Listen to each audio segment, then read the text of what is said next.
thank you for giving me this opportunity to talk about, as you can see, STEM education, research and communications. And I'm kind of trying to build a big picture of STEM in the world using education research, and then looking at a big picture of communication. And the cartoon there, for those of you who can't read it, I only put it up because I thought it was funny. And the scientist here has got a million equations on the board, and there's a scruffy-looking guy here going, some guy on Twitter just said you're wrong. Which I think is kind of cool. So anyway, just straight into this. As I said before, I'm looking at the big picture. So I'm going to talk for a few minutes about STEM education, a couple of minutes about STEM education research, and a bit about STEM communication. And through those, I want us to have a discussion afterwards. So I'm going to go through it quite quickly. I shouldn't be talking for more than half an hour at the most, because I'd like some discussion afterwards. Because we want to think of our place in this. Our place is Trinity, our place is Ireland, our place is Europe, whatever we want it to be. So if I start with STEM education, there are changes in direction here in the way we are teaching science at all levels. And in some areas, in some contexts, these changes are happening more quickly than in others. And the changes really represent the change from what we would call now the traditional way of learning, which is more adapted to kind of an industrial economy, towards the more 21st century way of learning, which is what we call, or what people call, the knowledge age. And there are aspects of the knowledge age. This is the most intellectual slide, so after this we can relax. But first of all, the knowledge age represents an advanced form of capitalism. And they, in this advanced form of capitalism, rather than land and buildings and industry, the main source of economic growth is considered to be knowledge and ideas, right? So that's what makes the knowledge economy so-called different. But more interesting than that is the actual definition of knowledge. So in the previous economy, in the more traditional way of thinking, knowledge is stuff, it's information. However, in the so-called knowledge economy, it's totally different. It's a form of energy, which sounds a bit odd when you read these, when you first think about it, but it's systems, it's connections, it's communication, and basically it's a process that makes things happen. It is not stuff. It's more dynamic than that. And that's why we think more in terms of creative learning and imagination and everything, which has to lead to another aspect of 21st century learning, which is futures thinking. And what they argue is for the knowledge economy to grow, we have to think of the future. We have to think towards the future all the time. And that represents either forecasting, which is saying accurately what we think is going to happen next, or scenarios, what if. So there are two aspects of futures thinking, and they're kind of antagonistic towards each other. And the way that's represented in the education literature is that we're looking for education to pursue the unknown now, as opposed to the known. So we use the known to pursue the unknown in education, especially in STEM. Now, another aspect of 21st century education or 21st century learning is postmodernism. And postmodernism is, a lot of people think it's a bit crazy because it's a total rejection of the old way we used to think, or the way a lot of us do think now, that we are rational, independent, autonomous beings, and that we work together, and knowledge is a route to freedom and so-called human progress, civilization, all that stuff. With a postmodern perspective, we reject all that. And we don't think of the world as stable. We don't think of progress as such. We don't think of ourselves as individuals. We have multiple selves. So we're different selves in different contexts. And the world and everything in life is more fluid. And there are multiple pathways. We think in networks and connections. It's not this simplistic idea of going towards progress. There is no progress as such. There's multiple forms, multiple paths, and we proceed using pragmatism and contingency planning rather than this idea of progress, and we're all these wonderful little rational little ants going towards our business. We're not like that anymore, according to this new way of thinking.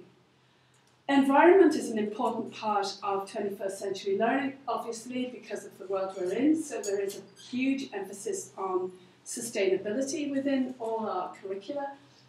Place-based education, which is education within the situation you are being educated, and cultural historical theories, that we cannot take the people's culture and their history out of themselves, out of the way they learn. And then finally, there's a different idea about equality, justice, diversity and politics. In the olden days, and in some places still now, the most popular idea was the American idea of assimilation. Bring everyone in, make them all the same, and we're all Americans, and we go for the American ideal. But what's favoured now is politics of difference. We celebrate diversity, and we accept that as humans, to move on, what we need is that people of difference, all different people, contribute in their own ways. There's no one way. So there's no one idea of progress, etc., etc. So that's all towards the new 21st century way of learning, thinking, etc. And what are those skills that we're trying to inculcate in students of all ages? And I'll just leave you there to read them. I'll go through them for anybody who can't see properly, because it's quite funny writing.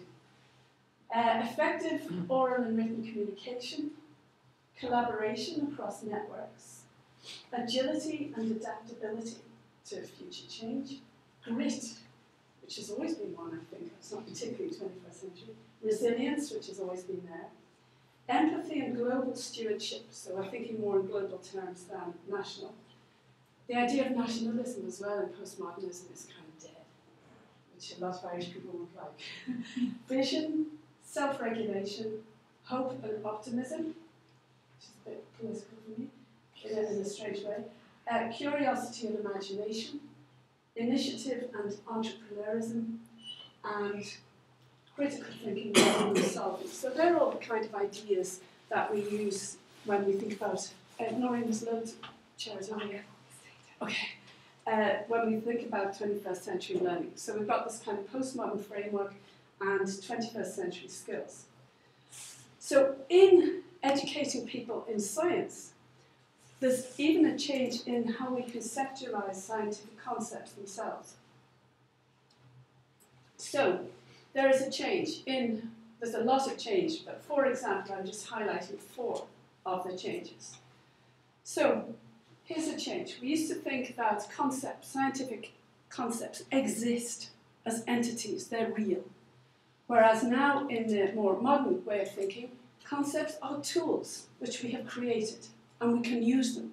It's a much more powerful idea of a scientific concept, that something is just dead and there. And it can't be there because it's been made by humans. In a similar vein, concepts we used to think of represented truth, whereas now we think of them as they are tools created in the scientific endeavour. I once had a physicist almost crying to me saying, "Do you mean there's no such thing now as magnetic flux density?" And I'd say, "No, not really, it's just a construct." Nearly cried. The other thing about concepts is we used to think of them as culture-free, universal. They just work everywhere. But they only work in the places we've looked and with the tools we've used. And as technology moves on and everything, we realise that concepts, all scientific concepts, are context-bound. They're not universal. And then linked to that as well, you can see there is a link in all of these. They are not permanent. They are subject to change. And there's loads of examples through the history of science as things that people have believed fully, like spontaneous generation. Loads of evidence to show how it works, and of course it doesn't. So that then relates into the changes in how we teach scientific concepts. And there's a big long list of these, but I'll be quick.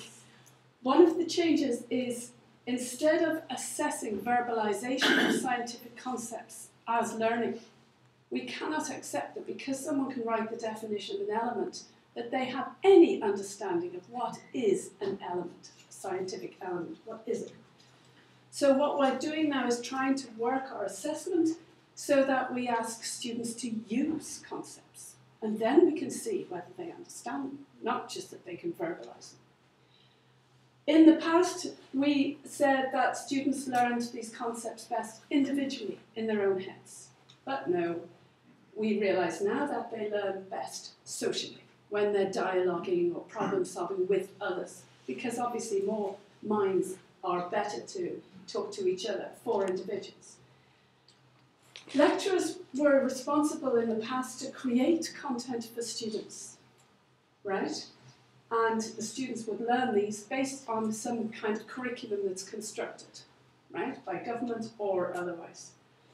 Now, what we are endeavouring to produce is a situation in which scientific concepts are co-constructed by students and teachers. So you look at scenarios, you look at phenomena, and you try and co-construct what comes out of that. What concepts are there, hidden or within, and how can you move that on, right? So we're moving towards a higher level of working, a higher level of thinking, which we need now. From the development of science concepts, the idea that it's progressive and linear, and no way it's not. We don't learn from the simple to the complex. There are zigzags in our learning. There are gaps. You have sudden intuition, right? Our learning goes backwards and forwards, a bit like if we keep sticking at something, it's like the tide. So you're going forward a bit and then you go back, but then you go forward another bit, but you're always going forward. But you need that regression to keep thinking about how these things work. And conflict, you fight with ideas. From the fact that concepts in the past, learning them did not require dialogue, to now they actually absolutely require some kind of dialogue. So we need to listen to students, we need to challenge them about their thinking. We don't just expect them to write something down that they've recalled. In the past, the learning was considered to be reactive to the teacher, right? So in university, the lecturer does stuff and you respond to that stuff by writing an answer to an exam or an essay. Whereas now, we are looking at learning which occurs via dialogue and problem solving. So we need to create situations in which we can develop dialogue and problem solving. And the most exciting of all is from teaching the known towards teaching the unknown. And that in STEM is brilliant, because if we can change our teaching to use what we think we know and then to postulate about what can happen next or what we don't know, then you're getting exciting stuff going on in the classroom. Okay, so that's the brief overview of education. And what about education research? This has all changed too, how we actually research the process. And we do research differently. So I'm just going to go through, this is the old way of doing social science research. And so basically, do you have any opinions that fit into our preconceived questions? And the participant, well, yes and no. And the researcher, thank you, and that's their evidence, right? And it's not very simple. Now we are moving towards co-constructing research, instruments, ideas, interpretations with the participants, so that there's a bridge between us. It's not questions in the researcher's head being answered by a participant remotely. There's no bridge there between them. So we're looking now to build these bridges between the researchers and the research. And this is just an example of some work I did for the Wellcome Trust, researching with children. And you might think, never work with children and animals. But there are ways you can work with both children and animals, which can be very productive. And for this, what we did was we recruited advisory groups. We called them CRAGs, Children's Research Advisory Groups. And they would work with the researchers about capacity building, about the area of research. So they'd know a lot about what it was about, right, in these sessions. But then they would help design instruments. In this case, they designed a questionnaire with us. And it was a questionnaire in which people, like the participants, i.e. the CRAG, were constructing the questions. So they were able to answer more like the participants. Pilot them, the children piloted them. We collated the data, and then both groups interpreted the findings. So that what you have is things like, if you imagine an open question in a survey, we asked some children to imagine if they're a primary school teacher, how would they assess? Instead of that, normally you just say, how would you assess primary children if you were a teacher?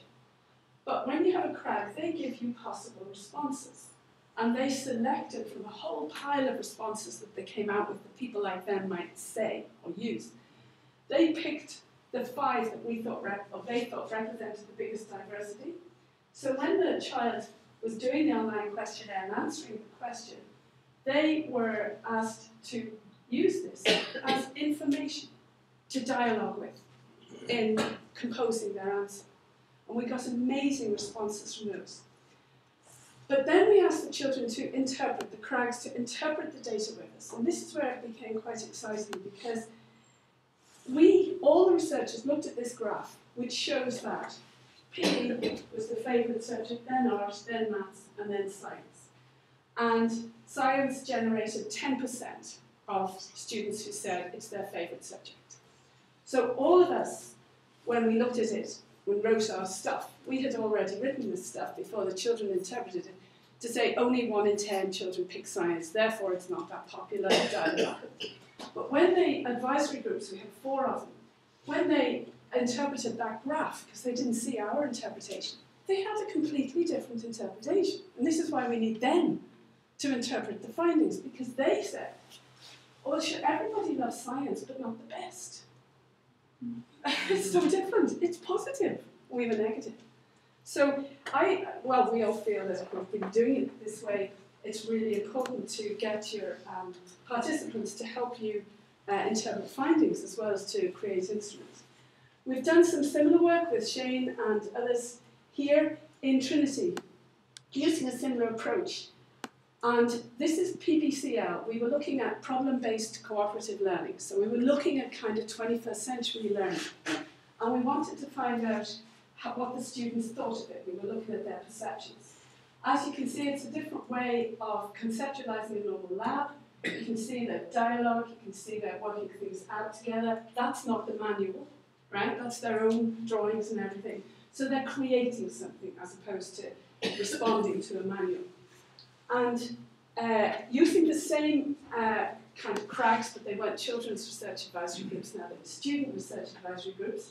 And the same idea, this is one question, there were loads of questions. If you're a physics lecturer, what approaches do you think would be best? And from the research advisory group, these are some of their ideas. And then the students completing the survey were invited to interact with these ideas, to dialogue with those ideas to get their own. I'm only showing one response out of 200. This particular response, you find that when they're informed, their responses are much richer. And so in this case, this student said, explain the concepts of the topic, give them equipment to complete the lab without instructions.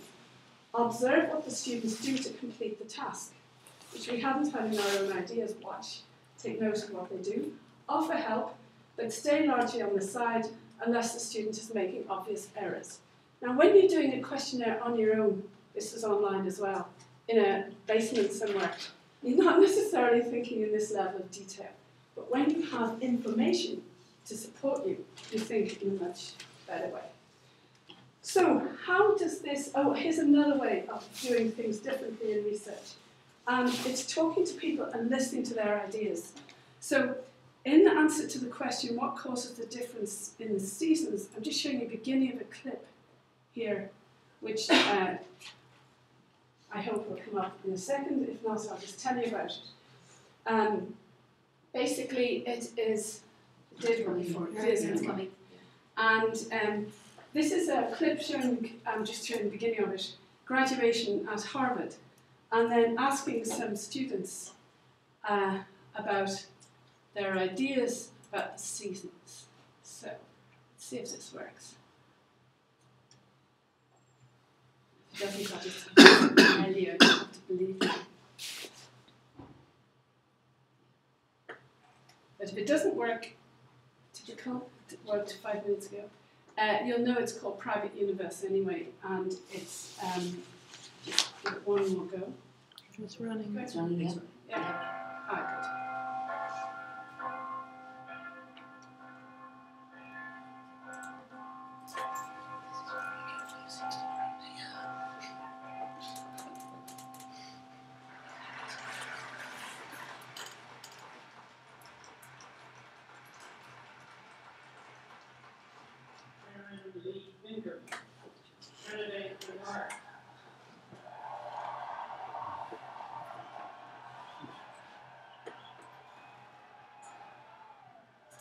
Despite a lifetime of the very best education, students in our classrooms are failing to learn science. Many of these students will graduate from college with the same scientific misconceptions that they had on entering grade school. To test how a lifetime of education affects our understanding of science, we asked these recent graduates some simple questions in astronomy. Consider, for example, that the causes of the seasons is a topic taught in every standard curriculum. Okay, I think the seasons happen because as the Earth travels around the sun, it gets nearer to the sun, which produces warmer weather, and gets farther away, which produces colder weather, and hence the seasons. How hot it is or how cold it is at any given time of the year has to do with the closeness of the Earth to the sun during the seasonal periods.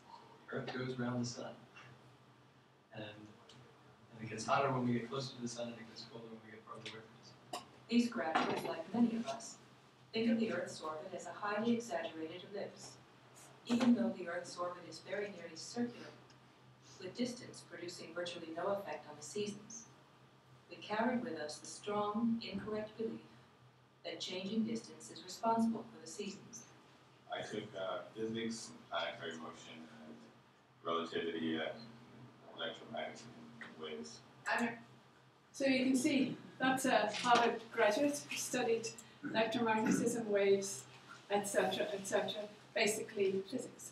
So what we're looking at is not just moving into the 21st century, but ways we can improve learning.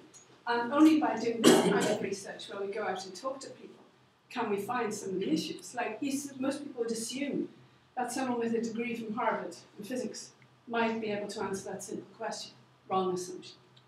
So, another new method in science education research is working together collaboratively with different disciplines, and that's happening all over the world. Neuroscience is one of the disciplines we're working with, and one of the graphs that I like best is this, which represents as several students were kind of wired up using something like this bracelet, but tighter, and then the wires were attached to their brain, and the recorder recorded cognitive activity in the brain. And these students were wired up for a week, and what was recorded was the cognitive activity during different things that they were doing. And the first thing to notice, I think, is if you look at sleep, which is the blue lines, you'll see at certain stages in sleep, there's a lot of activity. The really heavy activity was occurring in some cases during that particular lab, so some lab sessions, homework, doing all their assignments and stuff, really active.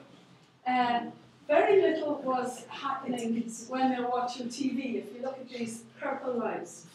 And so there's very little cognition when they're watching TV, but also if you look at the classes, which are lectures, that's the same as watching TV. And basically, more research was done on the basis of this, which was comparing student grades with really good lecturers with those with really bad lecturers. And there's no difference. And there's no difference because you're watching a show. You're watching a show now, you're either enjoying it or not. The cognitive activity isn't very high, right? Mine is. But yours isn't. And because I'm not giving you opportunities to think and struggle and whatever. Whereas if I interrupted the lecture now and had you discuss things and work something out, your activity would go up. So we're kind of learning from different ways of doing research to look at a more 360-degree idea of learning.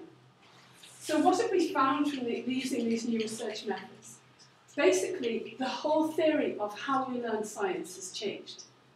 In the olden days, there was this idea which I was always, I'm not saying I'm particularly brilliant or anything, just quite brilliant. I was always skeptical of it because the idea was we learn as individuals and there's one way to learn science and it's called conceptual change. And that was the theory. And it worked if you did bad research. And basically what they said was, we're born flawed. We don't think properly. We've got misconceptions. We don't understand science. That's the way we're born. So it's a deficit model of humans, right? It's almost like saying you've got original sin. You're born flawed. But the scientist can come along, and the scientist or the science teacher helps you, because you're flawed, change your concepts to the truth, which is the scientific way. And so we have this process called conceptual change, and that's how learning science occurs in the past. So the idea, this little cartoon is a guy going, physics is fun, spelled P-H-U-N, for those of you who can see it. It's the thinking which I don't like. So the model, the idea is that most people are thick and don't want to think. They don't understand science. It's for the elite, which is complete rubbish. And this idea that science is hard is also complete rubbish. What the research shows nowadays is that if we provide appropriate contexts for student learning, they can learn anything. It's nice, isn't it? Because we can do it. And they can, for example, collaborative learning, application of scientific concepts if we make it meaningful for them. And if we get them to play with these concepts, use them as tools, etc., etc. So the whole idea of how science learning occurs has changed from more modern research methods. There's a photograph here of a guy who's kind of the daddy of a lot of this new way of learning in third level. He's called Eric Mazur. He's been to Trinity 3 or 4 times. He likes coming here. And if you look at the students in the lecture, he's watching them as well. There's a different response to most lectures where they're sitting kind of falling asleep. And that's because they're being challenged to discuss things and work things out together in the lectures. So this kind of learning can happen anywhere. So finally, because I don't want to go on too long, because, oh, good, I'm ahead. I want to give us some time to talk about some of these things. STEM communication, there is a need to change. And there is a need to change because one of my favourite quotes, which is anonymous because I couldn't find out who said it, is that science is proof without certainty. Okay, so we've kind of proved this, but we don't really know. But faith is certainty without proof, right? We just believe it. End of. Don't need any evidence. And so when we're talking about science communication, one of the main things that comes up is the idea of evolution, specifically human evolution, and how that pans out. And what's happening in the USA, the latest Gallup poll about evolution, shows that since 1999, and in fact if we go back to the 70s, it's a similar kind of trend, in that the highest proportion of people in any year would respond that God created humans in their present form. The next highest is that humans did evolve, but God guided the process. And the one which is the least popular, but becoming more so, it's gone from, since 1999 to the present day, 25 years, it's gone to 19%, which is nearly 1 in 5. People would say humans evolved, but God had no part in the process. So it's kind of the more scientific. And then you've always got between 4 and 8% who didn't want to express an opinion or didn't have one. So there is this idea that how much of STEM are we going to leave to belief, and how much are we going to struggle with evidence-based? How important is the evidence? How good is the evidence? Etc., etc. It's one of these big problems that the world of communication has to help deal with. This is really cool, and this is one reason why we need to do this. How can I get my end show? I've got a couple of clips here from YouTube from a movie called Unlocking the Mystery of Life.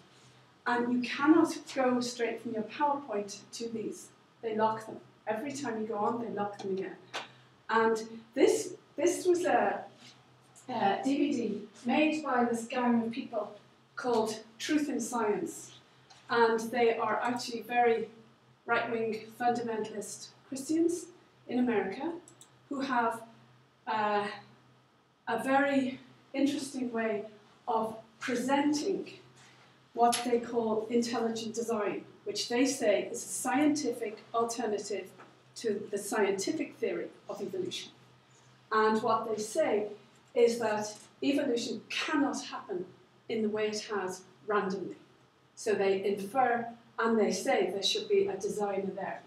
Now I want to show you a couple of clips from these movies because I did research on them. And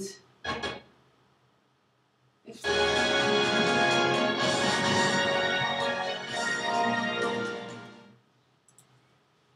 oh, what happened there? It's a conspiracy. So Just click allow, yeah.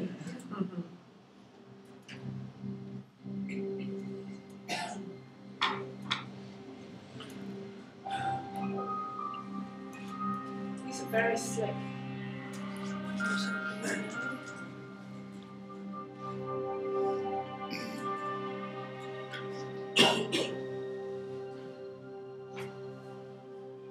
In 1993, Professor Philip Johnson at the University of California at Berkeley invited a group of scientists and philosophers to a small beach town on the central coast of California. They came from major academic centers, including Cambridge, Munich, and the University of Chicago, to question an idea that had dominated science for 150 years. I think the Harrow Dunes represented a turning point for many of us. Individually, we all had questions about evolutionary theory, but when we came together, each person brought something of their own to the table, and suddenly we all had a glimpse of a new way of looking at life that none of us had individually seen before. I would have to say that this was an intense period of time in my life. It just seemed that there was something here much more intellectually satisfying than the view that I had held up until this time. Looking back on it now, I think that gave me the motivation to actually look at the evidence and just see where I thought it pointed. I realized that this was bigger than any one person or discipline. This was the beginning of a community of scientists who are now willing to face the fundamental mystery of life's origin.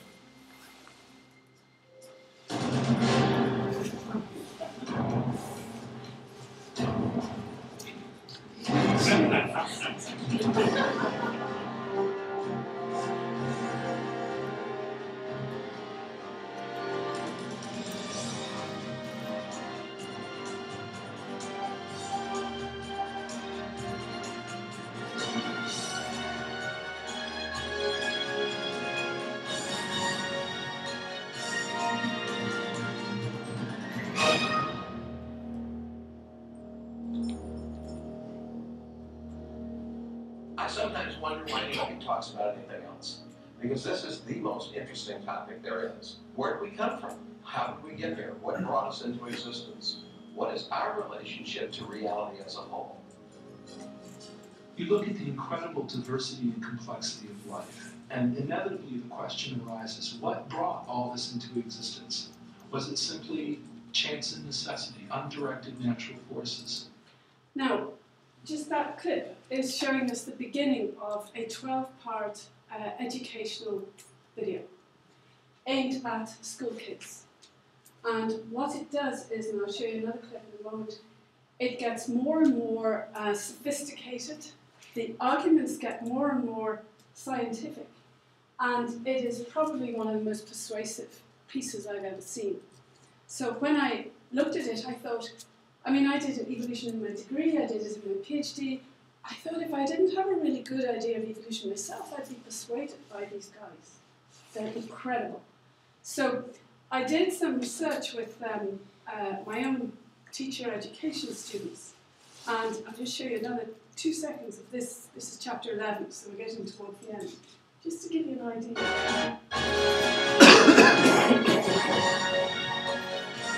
Music's like the golf, if anyone watches it. I was thinking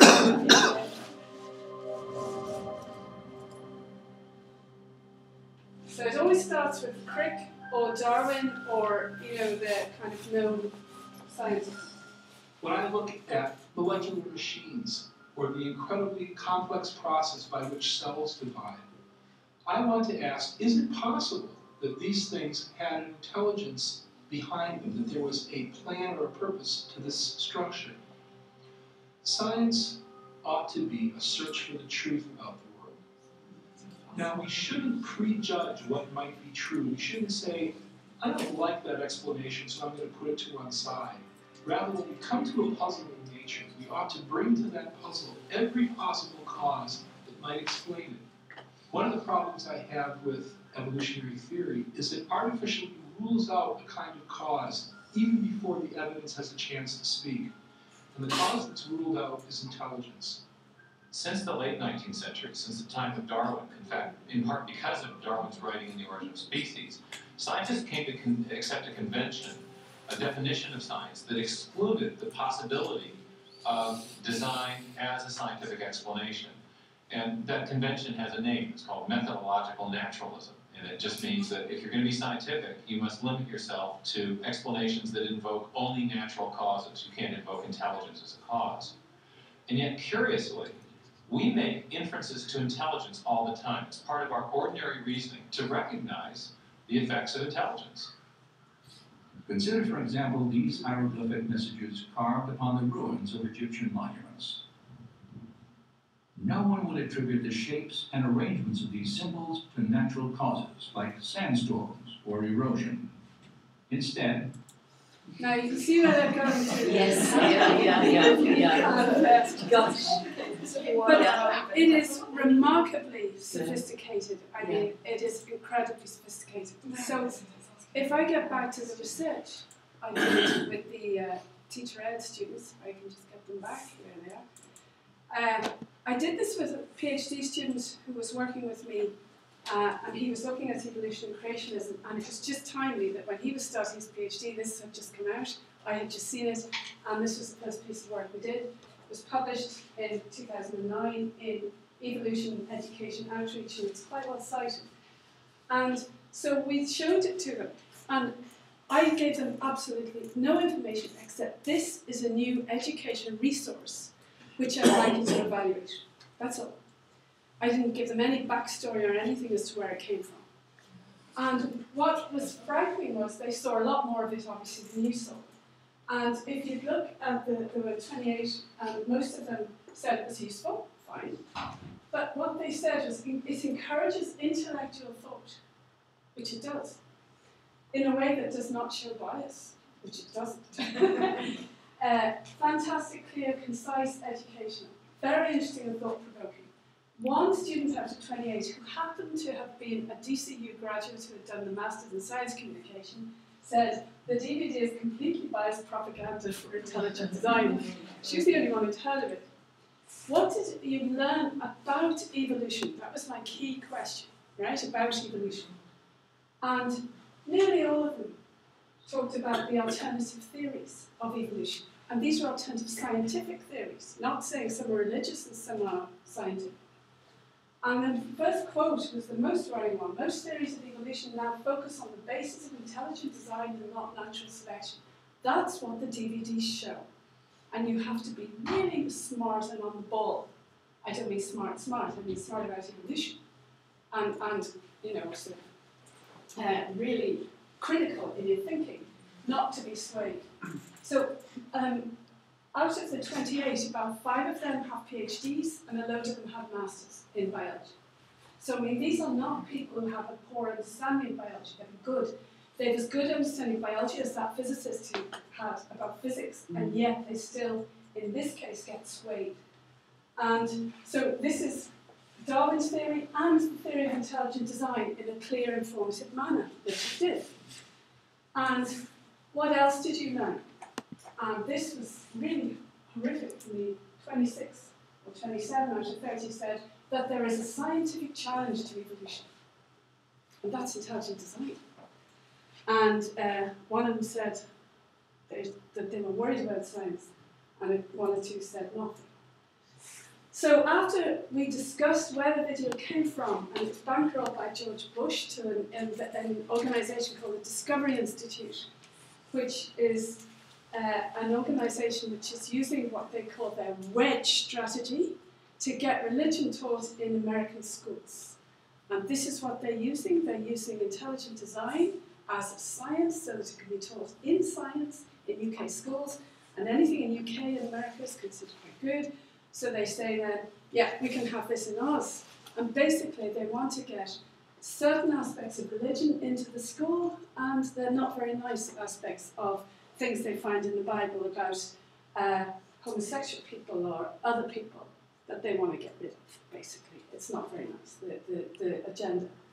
And then when we discussed this with the students, what they said was things like, a teacher resource cannot be relied upon to be accurate or give a fair and balanced view. Yes, I'll be more aware of hidden agendas, but the thing is that they're not initially. And you kind of think of our own now and our own graduates. So the implications are that most student teachers, despite having a degree in the subject, if they see an authenticity, it's accepted because they're not trained to be critical. Truth in science. We were worried, I was terrified of publishing because I thought if Truth in Science gets hold of this, they'll be like, happy days, victory, we've done it. And I don't know if they did or not, but I didn't get any hate mail from them. And then there was the worry of what we're doing to education in third level particularly. What effect is modularisation having, packaging everything into little baby packets of stuff and teaching to the test? What is that doing to the knowledge base? I would argue it's narrowing it. It's making it too small and packaged and like the open days, stuff that's real, not critical things that we need to. And yet 21st century learning is saying we've got to be more critical. So I'm worried that we're creating uncritical teachers who just sit back and accept it. Now, another aspect which Joe talked to me about a bit in communication science is the recent emphasis, especially in the UK, about appointing professors of, in 1995, they appointed the position of public understanding of science. The Americans call it scientific literacy. We call it public understanding. And we had Dawkins first, and we had Marcus de Soto more recently. He took over from Dawkins. But this year, the Royal Society developed a position, another professorship in public engagement with science, and appointed Brian Cox. And there's criticism of this. For example, if you look at the blog of Alice Bell, is this public engagement, appointing a professor? Or is it PR? But the one thing we can be assured of is it's cheaper to put a prof there than develop an infrastructure for proper, deep public engagement. It is a PR move, I think. And then it raises the question, what do we do in Ireland? Or what do we do in Trinity? Should we follow suit? Should Trinity appoint one? Great PR, wouldn't it? But what would it do for public engagement? We don't know. But it's just something for us to think about. So in conclusion, leaves a few minutes, Halley's Comet last came in 1986, and the predicted next appearance of Halley's Comet is in 2061, which is 75 years after the first time. And the American Association for the Advancement of Science, what do you call it, not reduced, whatever, to AAAS, is they developed a project 2061 in 1986. They had 75 years to make all Americans scientifically literate. In other words, that they could understand science. So we have, from next year, from 2016, neatly 45 years left before the end of that project. And I'm thinking in terms of us as a university, us as a country, indeed us as a group, the people who are in the STEM ERC research group. What do we want? What do we want to do in terms of education, in terms of education research, and in terms of communication? I'll just end on the very positive point that the faculties of science and arts have funded our group now. We've got 10 grand, 5 from each, which is really brilliant. So we're going to be able to have a really good launch affair, but we're also going to be funded now to have much more regular meetings, much more discussion, and we should hopefully be able to develop some good structures to get more funding in to do some serious research. And I hope what I've illustrated is it's badly needed. Okay, thank you.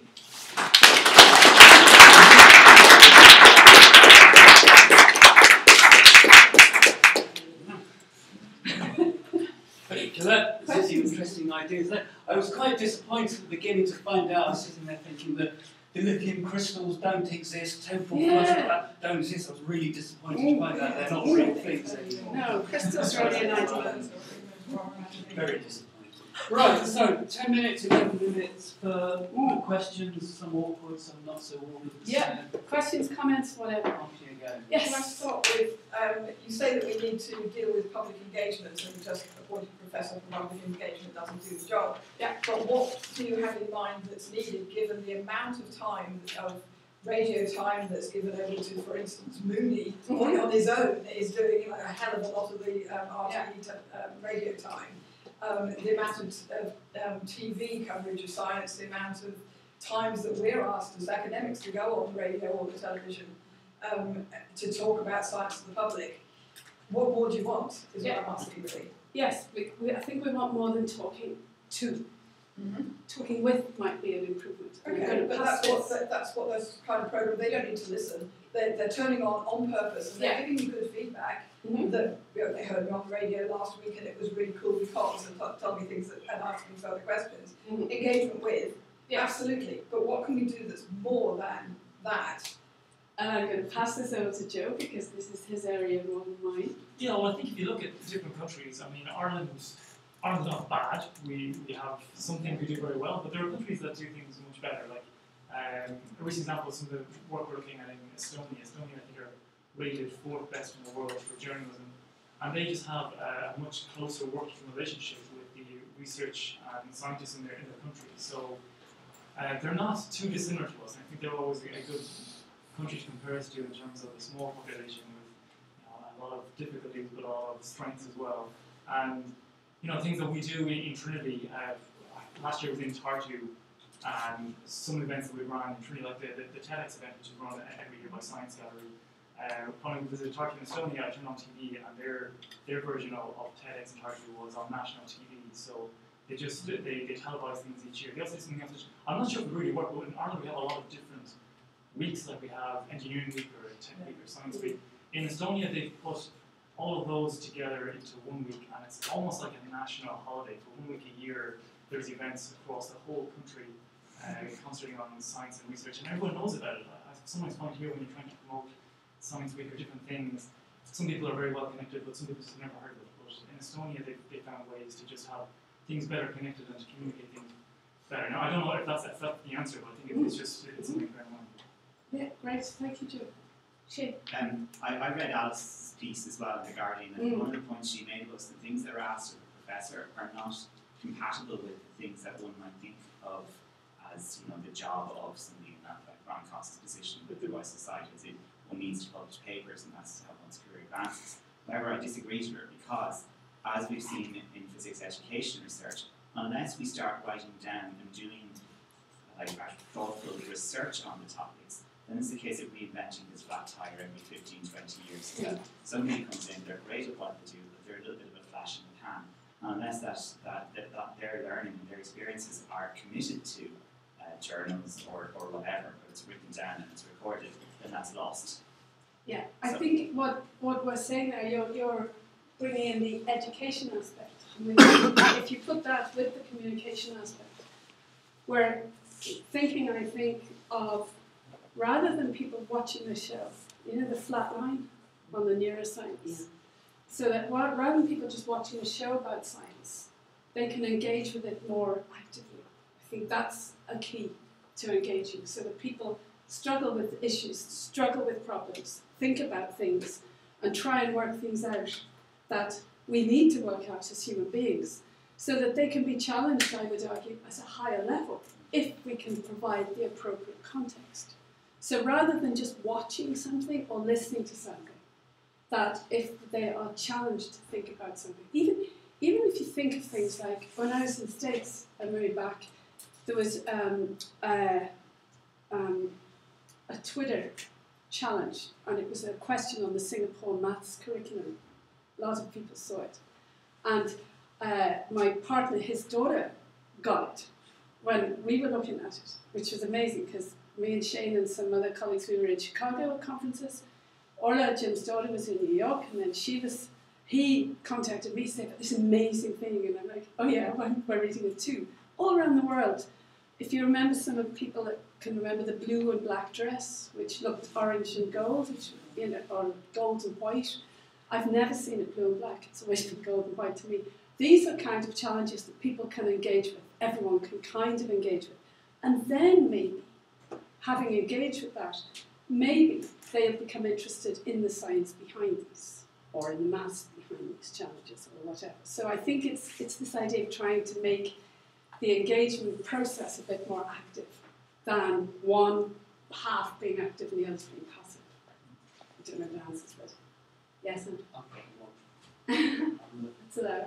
Abuse my privilege here as chair. Don't you think there's bigger issues, a deeper issue here, which you could argue, could point to? One, which you could say that a lot of our society has become profoundly and deeply anti-intellectual. That this is merely a symptom of a deeper malaise. So you have Brian Cox, and he always reminds me of a pink hippo off Rainbow, and he comes on and he goes, well, space is very big and space is very small, and he does it. It's not as good as Heinz Wolf. But again, they wield them on, they do their entertainment, it's flashy, it's glitzy, we also, thank you, a bit like I love the flat lining stuff there. Yeah. And we go away, so we've done our science bit, and we feel educated, we feel full of science and good for that. But there isn't any debate, and I'll just make one more point. The other thing I think is linked to this is thinking about the way in which the 11 priorities for research funding we put together in Ireland it's not done in a democratic, open way. It's a small committee that suddenly decides, or does something like, these are going to be the 11 priorities which we want. There's no openness, there's no debate there, there's no conversation, which say the taxpayers, the funders, around what they might consider to be important worthy of funding and so on. So it's just done. I think that's also an indicator of that particular sort of sense that feed us a bit of stuff occasionally, but don't really engage us or try to engage us in a wider and broader debate. Yeah, I would almost, I agree with everything. I would almost argue it's all started with Thatcher. Make people accountable. Make them run around like little hamsters on wheels. Make them apply for grants, make them do this, make them do that, make them so busy that they don't think. And then if they don't think, then they don't act, and we don't get terrible things like she had to deal with, like trading unions. So I think there's part of that in it. I'm just thinking this is exactly what we do with our own students. Yeah, make them busy. Well, yeah, and also we generally don't engage with them about how we create the curriculum. So for example, I've done quite a lot of interviewing with my own students. And we did two reflective sessions on the year. The danger is it turns into a complete whinge fest. But they basically came up with a consensus. It's radical. Lectures are rubbish. That's what they came up with. So they have this innate understanding that isn't always vocalised. That they don't actually want to be in lectures with the flatlining going on. But they're in this malaise where as a tutor, you see lots of students who are having all sorts of stress issues and things. They're not going to lectures, but they're not actually able to articulate that or have some affirmation that there's actually a pretty good reason why they don't want to go to lectures. So we need to listen to them and engage with them about the way we construct. Yeah, if we want to take advantage of like 50-60% of people now in third level. In the past, when I was at uni, it was like 5% maximum.